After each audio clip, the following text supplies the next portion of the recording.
अस्सलाम वालेकुम, मुझे डॉक्टर हारून कहते हैं। मैं फैमिली फिजिशियन हूँ और सेसियस से पिछले 30 साल से काम कर रहा हूँ।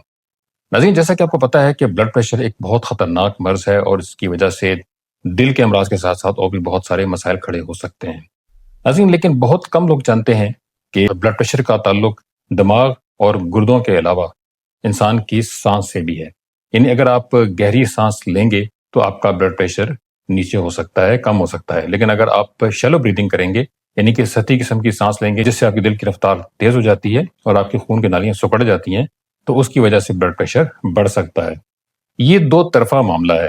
यानी अगर आप गहरी साँसें लेंगे, तो आपका जो ऑटोनॉमिक नर्वस सिस्टम है, जिसको पैरासिम्पैथेटिक नर्वस सिस्टम कहते हैं, जो कि रेस्ट और डाइजेस्ट वाला, सुकून वाला नर्वस सिस्टम होता है, वो एक्टिव हो जाता है। और उसके एक्टिव होने की वजह से आप सुकून में भी आ जाते हैं, आपका ब्लड प्रेशर भी कम हो जाता है। मगर आप शैलो ब्रीथिंग अगर करते हैं, जिसमें साँस तेज़-तेज़ लेते हैं और आपके दिल की स्पीड भी बढ़ जाती है, तो उससे आपका ब्लड प्रेशर बढ़ जाता है। इसको सिम्पैथेटिक नर्वस सिस्टम भी कहते हैं या फाइट और फ्लाइट नर्वस सिस्टम भी कहते हैं, जो कि खौफ की वजह से या फ़िरार की वजह से पैदा होता है। अगर आपका सिम्पैथेटिक नर्वस सिस्टम एक्टिव है, यानी कि फ्लाइट और फ्लाइट वाला नर्वस सिस्टम अगर एक्टिव है, तो आपकी साँस शैलो हो जाएगी, यानी कि वो सतही हो जाएगी और इसकी वजह से आपके दिल की जो रफ्तार है वो ज़्यादा हो जाएगी, खून की नालियाँ सिकुड़ जाएँगी और बीपी बढ़ जाएगा। इस तरीके से अगर आप सुकून में रहेंगे और आपका जो पैरासिम्पैथेटिक नर्वस सिस्टम है, यानी सुकून वाला नर्वस सिस्टम, वो ज़्यादा एक्टिव होगा, तो दिल की स्पीड कम हो जाएगी। आप गहरी सांसें लेंगे, तो ये सिस्टम एक्टिव हो जाएगा और इसके साथ-साथ आपकी नालियाँ फैल जाएँगी और आपका ब्लड प्रेशर नॉर्मल हो जाएगा। तो ये दो तरफ़ा है। गहरी सांसें लेने से पैरासिम्पैथेटिक नर्वस सिस्टम होता है, शैलो सांस लेने से सिम्पैथेटिक नर्वस सिस्टम होता है। इस तरीके से इन सिस्टम के एक्टिव होने से सांसें भी या तो गहरी हो जाती हैं और या फिर सतही हो जाती हैं। तो नाज़रीन, आज के प्रोग्राम में हम आपको कुछ टेक्निक्स बताएँगे कि किस तरीके से आप सांस के ज़रिए से ब्लड प्रेशर को कंट्रोल कर सकते हैं। इसके लिए हम आपको 3 टेक्निक्स बताएँगे। पहली टेक्निक का नाम है 4-7-8 वाली टेक्निक। यानी 4 सेकंड के लिए आप सांस अंदर लेंगे, 7 सेकंड के लिए आप सांस को रोकेंगे और 8 सेकंड में आप सांस को मुँह से बाहर निकालेंगे। ये टेक्निक इस्तेमाल होती है उस वक़्त जिस वक़्त आपका जो कार्डियोवास्कुलर सिस्टम होता है, यानी कि वो सिस्टम जो ब्लड प्रेशर को कंट्रोल करता है, आपके दिल का और आपके शरीयानों का निज़ाम, उसको कंट्रोल करने के लिए। तो ये सब आपके गैर हमवार सिस्टम को कंट्रोल करने के लिए है। उसके बाद जो दूसरी टेक्निक है, इसको हम कहते हैं रेजोनेंट टेक्निक। रेजोनेंट टेक्निक का मतलब है हमवार तनफ़ुस का निज़ाम। यानी 5 सेकंड के लिए आप सांस अंदर लेंगे नाक के रास्ते और 5 सेकंड नाक के रास्ते बाहर निकालेंगे। और ये काम तकरीबन आप 5 से 10 मिनट करेंगे, 10 मिनट सुबह और 10 मिनट शाम। जो पहली टेक्निक थी वो 2-2 मिनट के लिए है। 2 मिनट सुबह, 2 मिनट दोपहर, 2 मिनट शाम और 2 मिनट सोने से पहले। जो पहली टेक्निक है वो इस्तेमाल होती है आपका जो कार्डियोवास्कुलर सिस्टम है, यानी ब्लड प्रेशर को कंट्रोल करने वाला जो निज़ाम है, उसको हमवार और मुतवाज़न बनाने के लिए। जो दूसरी टेक्निक है, ये आपको एंग्ज़ायटी या डिप्रेशन के वक़्त, जिस वक़्त आपकी सांसें बहुत तेज़ हो जाती हैं, उनसे निकालने के लिए, उसकी वजह से जो ब्लड प्रेशर हाई होता है, उसको नॉर्मल करने के लिए है। और तीसरी टेक्निक जो है, वो अल्टरनेट ब्रीथिंग है, यानी कि आपकी इमरजेंसी जो ब्लड प्रेशर हाई हो जाता है, जैसे अगर आपका ब्लड प्रेशर 170 है, ऊपर वाला नीचे वाला 105 है, तो इसको नीचे लाने के लिए आपको ये टेक्निक इस्तेमाल करना होती है। इस टेक्निक में आप एक तरफ से नाक को बंद रखते हैं और एक तरफ से सांस लेते हैं, फिर दूसरी तरफ से सांस लेते हैं, निकालते हैं और इस तरीके से आपका जो ब्लड प्रेशर है, वो 2 से 3 मिनट में कंट्रोल में आ जाता है। हम आपको डिटेल में ये बताएंगे कि ये सब टेक्निक्स कैसे इस्तेमाल होती हैं। नाज़रीन, लेकिन उससे पहले मैं आपको ये बताना चाहता हूँ कि इंसान की नाक के आसपास कुछ साइनसेस होते हैं। इन साइनसेस के अंदर एक गैस पैदा होती है, जिसको हम नाइट्रिक ऑक्साइड कहते हैं। नाइट्रिक ऑक्साइड गैस जो है, ये सांस को गहरा तरीके से लेने की वजह से ज्यादा हो जाती है। ये जब ज्यादा हो जाती है, तो ये इसके अंदर एक एंजाइम होता है जिसको नाइट्रिक ऑक्साइड सिंथेज कहते हैं, जो कि नाइट्रिक ऑक्साइड को बढ़ा देता है। अब नाइट्रिक ऑक्साइड गैस क्या करती है? ये दिल की रफ्तार को कम कर देती है, शरेयानों को फैला देती है, जिसकी वजह से ब्लड प्रेशर जो है वो कम हो जाता है। अगर आप गहरी सांसें लें, इसके साथ साथ आप ग्रीन लीफी वेजिटेबल्स यानी कि गहरी सब्जियां इस्तेमाल करें और इसके अलावा आप एक्सरसाइज करें, जैसे लाइट जॉगिंग है, हल्की जॉगिंग करें या दौड़ लगाएं। इसके साथ साथ अगर आप गहरी नींद सोएं, तो ये 4-5 टेक्निक इस्तेमाल करके आप ब्लड प्रेशर को भी कंट्रोल कर सकते हैं और आपकी जो मर्दाना ताकत है वो भी इससे बढ़ सकती है, क्योंकि इसका गहरा ताल्लुक नाइट्रिक ऑक्साइड के साथ है। इसका मतलब ये हुआ कि आप अपनी सांस के जरिए अपने दिल की रफ्तार को भी कंट्रोल कर सकते हैं। आप अपने जिस्म में मौजूद जो इन्फ्लेमेशन, सूजन होती है, जिसको इंसुलिन रेजिस्टेंस कहते हैं, उसको भी कंट्रोल कर सकते हैं। आपकी जो नालियां हैं, उनका जो सुकड़ाव होता है या फैलाव, उसको भी कंट्रोल कर सकते हैं और इस तरीके से आप अपने ब्लड प्रेशर को कंट्रोल कर लेते हैं।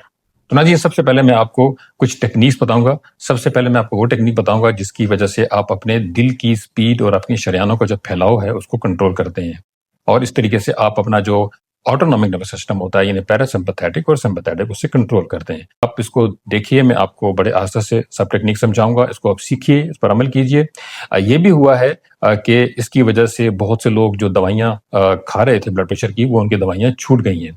या अगर डॉक्टर ये सोच रहा था कि वो उनको मज़ीद दवाइयाँ ब्लड प्रेशर की देना चाहता है, तो वो उसकी ज़रूरत पेश नहीं आई। नाज़रीन, अब आइए मैं आपको मुख्तलिफ टेक्नीक्स बताता हूँ जिनकी मदद से आप ब्लड प्रेशर को कंट्रोल कर सकते हैं। न सिर्फ कंट्रोल कर सकते हैं, बल्कि अगर आपकी दवाइयाँ अगर डॉक्टर बढ़ाने जा रहा है, तो वो शायद उनको नहीं बढ़ाएगा और हो सकता है कि अगर आप पहले ही ज़्यादा दवाइयाँ ले रहे हैं, तो एक आध दवाई कम भी हो सकती है।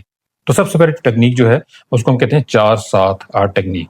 यानी 4 सेकंड के दौरान आप साँस को अंदर लेंगे, 7 सेकंड के दौरान साँस को रोक के रखेंगे और 8 सेकंड के दौरान आप साँस को बाहर निकालेंगे। सबसे पहले आप साँस को बाहर निकालेंगे, पेट पे हाथ रखेंगे, उसके बाद 4 सेकंड के लिए साँस को नाक के रास्ते अंदर लेंगे, फिर उसको रोक के रखेंगे और मुँह के रास्ते 8 सेकंड के दौरान बाहर निकालेंगे।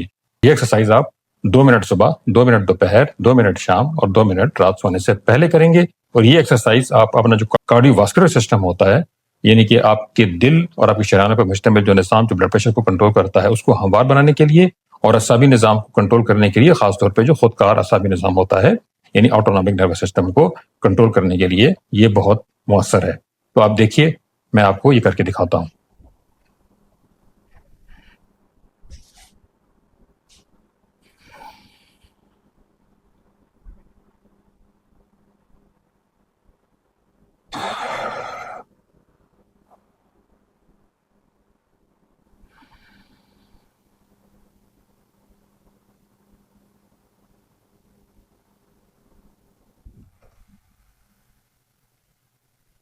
तो नाज़रीन, इस तरीके से आप 2-2 मिनट करके ये एक्सरसाइज करेंगे और आपका ब्लड प्रेशर कंट्रोल में आ जाएगा।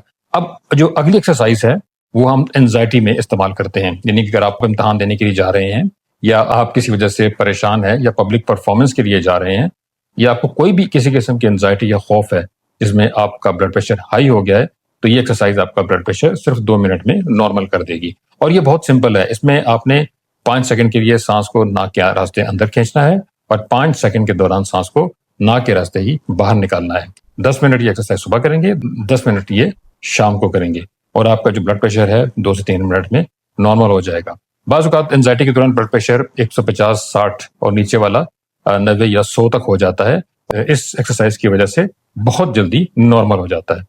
इसकी टेक्नीक पहले जैसी ही है, आप देखिएगा, ये बहुत सिंपल है, इसमें सांस को रोकना नहीं है।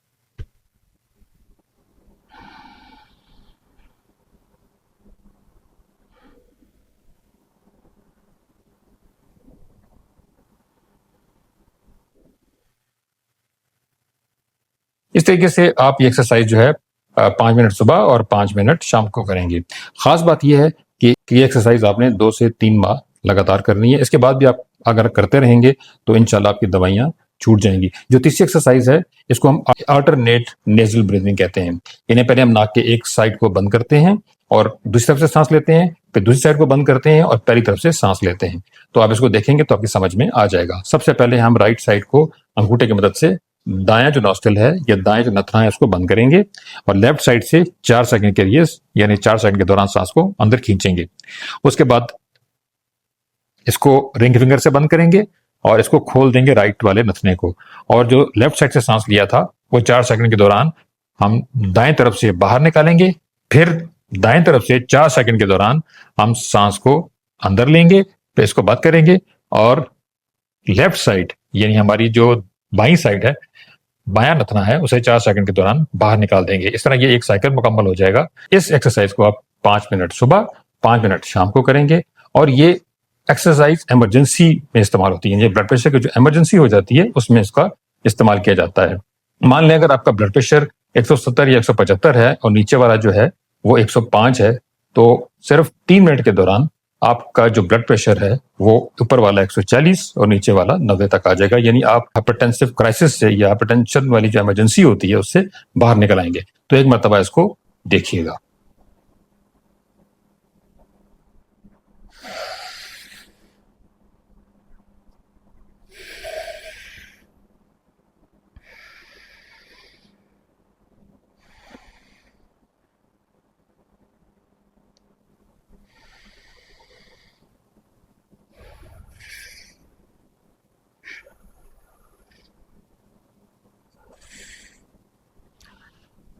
इसमें 2 बातें बड़ी इंपॉर्टेंट हैं। एक तो नाक से सांस लेना है और मुंह से नहीं लेना है और मुंह से निकालना भी नहीं है। और दूसरा ये कि सांस लेने के दरमियान में हमने वक्फा नहीं करना, जैसे हमने 4-7 वाली टेक्निक में किया था। ये बात यकीनी है कि इस एक्सरसाइज के दौरान आपका ब्लड प्रेशर डाउन हो जाएगा और हो सकता है कि इन द लॉन्ग रन आपकी दवाइयाँ जो हैं उनको एडजस्ट करना पड़े, या आप अपने डॉक्टर की मदद से कर सकते हैं। इसके साथ-साथ अपनी एक्सरसाइज भी आप करें, अपने खुराक का खास ख्याल रखें, खासतौर पे कार्बोहाइड्रेट्स के मामले में बहुत एहतियात करें, अपने वज़न को कंट्रोल करें। सब्ज़ लीफ़ी वेजिटेबल जो होती हैं, जो ग्रीन लीफ़ी वेजिटेबल्स होती हैं, यानी कि सब्ज़ पत्तों वाली ग़िज़ाएँ, उनका इस्तेमाल ज़्यादा करें ताकि आपके अंदर नाइट्रिक ऑक्साइड बढ़ेगा, जो कि खून की नालियों को फैलाएगा और आपका ब्लड प्रेशर नॉर्मल रहेगा। इसके साथ-साथ अपनी स्लीप, यानी आपकी जो नींद है वो प्रॉपर होनी चाहिए। उससे भी आपके जो स्ट्रेस हार्मोन होते हैं, ख़ासतौर पे एड्रेनालिन और कॉर्टिसोल, ये दोनों कम हो जाते हैं, जिसकी वजह से ब्लड प्रेशर नॉर्मल हो जाता है। आप एक्सरसाइज के दौरान ही महसूस करेंगे कि आपका ब्लड प्रेशर कंट्रोल हो गया है। इन एक्सरसाइजेस से पहले भी आप ब्लड प्रेशर नोट करेंगे और उनके बाद भी करेंगे, तो आपको पता चल जाएगा कि आपका ब्लड प्रेशर नॉर्मल हो चुका है। इसके अलावा आप जब ये टेक्निक इस्तेमाल करेंगे जो मैंने आखिर में बताई है, तो उसमें आपको अचानक महसूस होगा कि आपके जो कंधे हैं वो बिल्कुल रिलैक्स हो गए हैं, आपका सर का दर्द है वो चला गया है, आप बहुत रिलैक्सेशन महसूस कर रहे हैं, अच्छा महसूस कर रहे हैं और आपका ब्लड प्रेशर नॉर्मल हो गया है। नाज़रीन, अगर आपको ये वीडियो पसंद आई है तो इसको ज़्यादा से ज़्यादा शेयर करें ताकि बहुत सारे लोगों को इसका फ़ायदा हो। बहुत से लोग जो दवाइयाँ ब्लड प्रेशर की इस्तेमाल कर रहे हैं, ताकि उनकी दवाइयों की मिकदार या तो कम हो जाए या दवाइयों से उनकी जान छूट जाए। ये आपके लिए यकीनन सदका जारिया होगा। अगर अभी तक आपने मेरे चैनल को सब्सक्राइब नहीं किया, तो बेल आइकन को प्रेस कर दीजिए। इसके साथ-साथ ऑल के आइकन को भी प्रेस करें ताकि आपको नोटिफ़िकेशन मिलते रहें और आपको अच्छी से अच्छी वीडियोज़ पहुँचती रहें।